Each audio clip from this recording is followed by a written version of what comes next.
अस्सलाम वालेकुम स्टूडेंट्स, बिस्मिल्लाहिर्रहमानिर्रहीम। क्वेश्चन नंबर 11 एक्सरसाइज 3.2 आज हम स्टार्ट करने वाले हैं। ठीक है, क्वेश्चन नंबर 10 हम पहले ही कर चुके हैं। चैप्टर 4 अपलोडेड है, चैप्टर 7 कंप्लीट अपलोडेड है, आप लोग देख सकते हैं। 1 और 2 तो है ही, मैं इसके बाद वाले चैप्टर्स जो अपलोडेड है उसका भी जिक्र कर रही हूँ। ठीक है, 4 सीक्वेंस एंड सीरीज का पूरा जो है मैंने आपको कोर्स करवाया हुआ चैप्टर जो भी आपके कोर्स में शामिल था, और इसके अलावा मैथमेटिकल इंडक्शन और बायनोमियल थ्योरम। अब आपको ये कह रहे हैं कि आपको मालूम करना है कि find the vector O A. Vector O A मालूम करना है, जबकि कह रहे हैं कि ओ ए का मैग्नीट्यूड जो है वो 6 है and O A is in the direction of the vector. अच्छा, जो ओ ए है वो इस वेक्टर की डायरेक्शन में है। पहला पार्ट तो ये है। एक और पार्ट है, इसमें अपोजिट डायरेक्शन का जिक्र कर रहे हैं, तो हम वो भी करेंगे, लेकिन पहले हम जरा इस फर्स्ट पार्ट को कर लें। ये क्वेश्चन नंबर 9 से काफी मिलता जुलता है। देखें, हमें मालूम करना है वेक्टर ओ ए। ये बात तो आपको समझ में आ गई, मुझे भी समझ में आ गई। अब मैग्नीट्यूड गिवन है साथ में, जो के है ओ ए वेक्टर का ही, जो के है 6। ये बात भी क्लियर हो रही है, आपको भी हो रही है, मुझे भी हो रही है। ठीक है, अब एक और वेक्टर साथ में दिया हुआ है, इसको मैं वेक्टर कह दूं, वी कह दूं, कुछ भी कह दूं, वी कह देती हूँ। मैंने एक जगह सीखा था तो इसी तरह मुझे कह दिया हमने, इसको कोई मसला नहीं। मालूम करना है आपको, बेटा क्या करना है, जिस वेक्टर की डायरेक्शन में है। तो देखें, जो इसका मैग्नीट्यूड है 6 है और ये डायरेक्शन है इस वेक्टर की, तो आपको करना क्या होगा कि आपको इसके मैग्नीट्यूड को इसके यूनिट वेक्टर से मल्टीप्लाई करना होगा। अब आप लोग सोच रहे होंगे कि भाई यूनिट वेक्टर से मल्टीप्लाई कैसे होगा, यूनिट वेक्टर कैसे मालूम होगा। वैसे तो हम मालूम कर चुके हैं, लेकिन मैं फिर भी समझा देती हूँ कि हम पहले इस वेक्टर का यूनिट वेक्टर निकालने वाले हैं ना। जिस वेक्टर का भी यूनिट वेक्टर निकालना हो, उस वेक्टर को एज इट इज जैसे ये फॉर्म में है वैसे ऊपर लिखते हैं, और इसका मैग्नीट्यूड जो है हम नीचे लिखकर इससे मैग्नीट्यूड से डिवाइड करवाते हैं। ठीक है, अब आपके पास ये वेक्टर तो है, ओके, ये नहीं है, तो इसका मतलब ये है कि आप इसे पहले मालूम करेंगे। तो मैं भी मालूम कर लेती हूँ, आप लोग को कोई एतराज़ तो नहीं है। अब v का मैग्नीट्यूड मालूम करने का मतलब यूँ समझें कि जो ये वेक्टर है ना, इसको आई जे केप में कन्वर्ट कर लें पहले तो ज़्यादा अच्छा रहेगा। तो मैं यहाँ पर इसी वेक्टर को इस तरह रिप्रेजेंट कर देती हूँ, 2i cap minus 3j cap plus 6k cap. ठीक है, अब इसका क्या करेंगे, मैग्नीट्यूड निकालेंगे। क्या करना होगा, आपको पता है कि i के वैल्यू का स्क्वायर के कोएफिशिएंट मतलब -3 स्क्वायर प्लस 6 स्क्वायर, इन सब का स्क्वायर करके जो है सम करना है हमें, और आंसर आ जाएगा। तो मैं कर लेती हूँ, कोई एतराज़ तो नहीं है आपको। तो मैंने सम किया, 2 2 4 हुआ, और ये 3 3 9 हुआ, ये 6 6 36 हुआ। इनको भी सम कर ले तो 49 आएगा। ठीक है, और 49 को अगर आप देखेंगे तो आपके पास मैग्नीट्यूड जो फाइनली आया है वो है 7। खैर कॉम्प्लिकेटेड तो नहीं हो रहा ना, इजी लग रहा होगा। अब मैग्नीट्यूड जो आ गया है हम उसको उसमें पुट करेंगे यूनिट वेक्टर में। तो v हमारे पास क्या था, ये रहा 2i कैप, मतलब इस वेक्टर में इस फॉर्मूले में पुट कर रही हूँ ना मैं, तो 3j cap plus 6k cap, okay, and divide में ये मैग्नीट्यूड आ गया।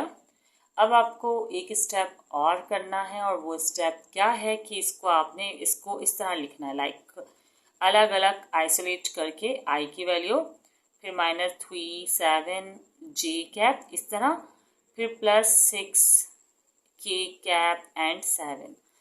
ठीक है, इस तरह आपने यूनिट वेक्टर को कर लिया मालूम। अब यूनिट वेक्टर तो आ गया, अब लास्ट स्टेप ही समझ लीजिए आपको क्या करना है। आपको वेक्टर ओ ए मालूम करना था ना, ये रहा। तो वेक्टर ओ ए मालूम करने का बेस्ट तरीका ये है अभी इस क्वेश्चन कंडीशन के मुताबिक कि आप जो वेक्टर आया है ना, ठीक है, वेक्टर है बल्कि मतलब सॉरी वेक्टर बोले, जो यूनिट वेक्टर आया है ना, यूनिट वेक्टर, उसको मल्टीप्लाई करवा दें इसके मैग्नीट्यूड से। तो मैं चाहूँ तो पहले मैं लिख कर दिखा देती हूँ कि मैं ओ ए के मैग्नीट्यूड से करवाने वाली हूँ मल्टीप्लाई। तो आप करके भी दिखा देते हैं, इसमें कोई मसला नहीं है। ये ओ ए है जो मुझे वेक्टर मालूम करना है, और जो वी का यूनिट वेक्टर है वो ये रहा 2i कैप 7 माइनस 3/7 जे कैप प्लस 6/7 के कैप। अब मल्टीप्लाई करना है किससे? 6 से, तो इसको कर दें आप ब्रैकेट में और मल्टीप्लाई करें 6 से। इससे ये होगा कि आपको सब वैल्यूज से मल्टीप्लाई करना है, ये आपको आइडिया रहेगा। अब क्या करना है कि ये ओ ए एज इट इज रहेगा एंड ये 2 6 क्या होता है भाई बताइए आप लोग? 2 6 12 आई कैप और ये 7, इसी तरह माइनस 3 6 कर लें 18 जे कैप। और मेरे ख्याल से बस भाई हो गया सॉल्व और आंसर आ गया 6 6 36 के कैप एंड ये रहा 7। तो ये आपका फर्स्ट पार्ट इजीली सॉल्व हो चुका है यहाँ पर स्टूडेंट्स। तो आप इसकी कर लीजिएगा प्रैक्टिस अच्छे से, किस तरह निकालना होता है हमें किसी और वेक्टर को, अगर किसी मतलब ओ ए वेक्टर को अगर वो किसी और वेक्टर की डायरेक्शन में हो और मैग्नीट्यूड गिवन हो तो। अब स्टूडेंट्स आपको पार्ट 2 नजर आ रहा होगा जिसमें कह रहे हैं, अब आपको पार्ट 2 नजर आ रहा है इसमें ओ ए मैग्नीट्यूड जो है, आपको अगर मैं डाटा बनाऊं तो ओ ए आपको जो मैग्नीट्यूड गिवन है वो गिवन है 2 और ओ ए ही आपको मालूम करना है, मतलब वेक्टर मालूम करना है अपोजिट डायरेक्शन में। और जो वेक्टर गिवन है इस बार आपको उसकी वैल्यूज हैं 8 1 और -4, 8 1 और -4। इसको आप IJ की फॉर्म में लिख लीजिए पहले। V मतलब यही वेक्टर है, सही है। 8I प्लस 1J कैप लगाना चाहे तो लगा दीजिएगा 4 की कैप, ठीक है। उसके अलावा आपको पता है कि आपको काम तो वही करना कि यूनिट वेक्टर को मालूम करके मल्टीप्लाई करना है 2 से, लेकिन जो कि ये अपोजिट डायरेक्शन है तो आपको ये, इसका मतलब ये नेगेटिव वेक्टर है, तो आपको क्या करना है देखें। पहले तो आपको ये यूनिट वेक्टर तो मालूम करना है, ये तो भाई ये अंडरस्टूड सी बात है, ये काम आप कर लेंगे, इसका मसला नहीं है। इस वेक्टर का नाम भी कोई ABC दे सकते हैं, ज़रूरी नहीं है ये V दिया जाए, ठीक है। और इसको मालूम करेंगे आप, मैं जैसे मैं लिख रही हूँ V vector 8I plus 1J -4 की, ठीक है। एंड मैग्नीट्यूड तो मैंने निकाला ही नहीं है, पहले तो मुझे मैग्नीट्यूड निकालना चाहिए पॉइंट। तो पहले मैं मैग्नीट्यूड निकाल लेती हूँ। मैग्नीट्यूड कैसे आएगा ये आप पहले भी सीख चुके हैं, लास्ट प्रीवियस वीडियोस में भी सीख चुके हैं कि आपको ये जो वैल्यूज़ दी हुई हैं इनका करना होता है स्क्वायर। IJK की वैल्यूज़ को पुट करके आपने इनका स्क्वायर करके जो है ना स्क्वायर रूट करके सम करके स्क्वायर रूट करना होता है, सॉरी स्क्वायर सम स्क्वायर रूट। अब 8 8 क्या हो जाएगा 64 64 1 और 16, चलें कर लेते हैं 64 + 1 + 16 और इसको आप करते हैं सम। अब जब मैं इसको सॉल्व कर रही हूँ तो आंसर आ रहा है 81। 81 का आप कर लीजिए स्क्वायर रूट तो आंसर आ जाएगा 9। तो यही आंसर है। अब मैं इसको यहाँ पर प्लेस कर देती हूँ और अलग अलग तरीके से, मतलब आपको पता है आइसोलेट ही करना है और कुछ नहीं, आइसोलेट भी नहीं करेंगे, सेपरेट, ठीक है। इस तरह आपने लिखना है, डिनोमिनेटर को अलग अलग, एलसीएम स्प्लिट भी कह सकते हैं इसको, ठीक है। अब ये आपके पास वेक्टर आ गया। अब आपके पास जो स्टेप है वो ये है कि आपको जो वेक्टर है ना उसको नेगेटिव वेक्टर लेना है और मल्टीप्लाई करना है, या एक तरह से कहें कि नेगेटिव में 2 लेना, किसी भी दोनों में से किसी एक को नेगेटिव रख दे, क्योंकि दोनों अपोजिट है तो इनमें से कोई एक जो है वो नेगेटिव है। जैसे फॉर एग्जांपल मेरा कहने का मकसद ये है कि अगर मैं OA है ना, OA वेक्टर, तो OA लिख दिया और आप लोग क्या करें, अब जो आपको ये मैग्नीट्यूड जो OA है ना उससे मल्टीप्लाई करना है वेक्टर को जो आपने मालूम किया है उसके यूनिट वेक्टर से। आप इन दोनों में से किसी को भी माइनस में ले लें, मैं फिलहाल इसको ही यहाँ रख लेती हूँ माइनस, या वहाँ रख लें, एक ही बात है।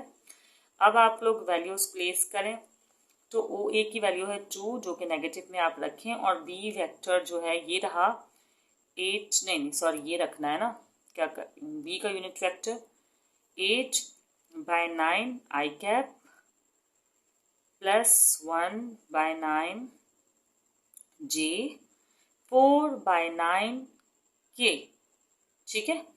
अब इनको कर लीजिए आप लोग मल्टीप्लाई, 2 8s आपको नज़र आ रहा है, ओके। 2 8s हो जाएगा minus plus minus 16, 9 and this I, 2 1s 2, plus minus minus 1 by 9, sorry 2 1s 2, 2 by 9 J and minus minus plus 4 2s 8 K and 9। ठीक है, इस तरह आपके पास आंसर आया है। तो स्टूडेंट्स यहाँ पर हुआ क्वेश्चन नंबर 9 मुकम्मल। आप लोग करिएगा, सॉरी 11 कर रहे थे, क्वेश्चन नंबर 11 मुकम्मल। इस क्वेश्चन की प्रैक्टिस कर लीजिएगा और साथ साथ जो है मैं नेक्स्ट वीडियो में आपको इसके रिमेनिंग क्वेश्चन भी करवा दूंगी। और फिर से बता दूँ चैप्टर 4 सीक्वेंस एंड सीरीज पर और मैथमेटिकल इंडक्शन और बायनॉमियल थ्योरम से रिलेटेड जो क्वेश्चन मैंने सॉल्व करवाए हुए हैं, कॉम्प्लेक्स नंबर भी करवाया हुआ है, तो आप लोग वहाँ से ट्रिग्नोमेट्री का चैप्टर 10 भी शायद करवाया है, 12 भी। तो आप लोग कुछ चैप्टर्स जो है चैनल पर विजिट करके प्लेलिस्ट मौजूद होगी, आप लोग इजीली वहाँ से देख सकते हैं। दुआ में याद रखिएगा, अपना ख्याल रखिएगा। अल्लाह हाफिज़।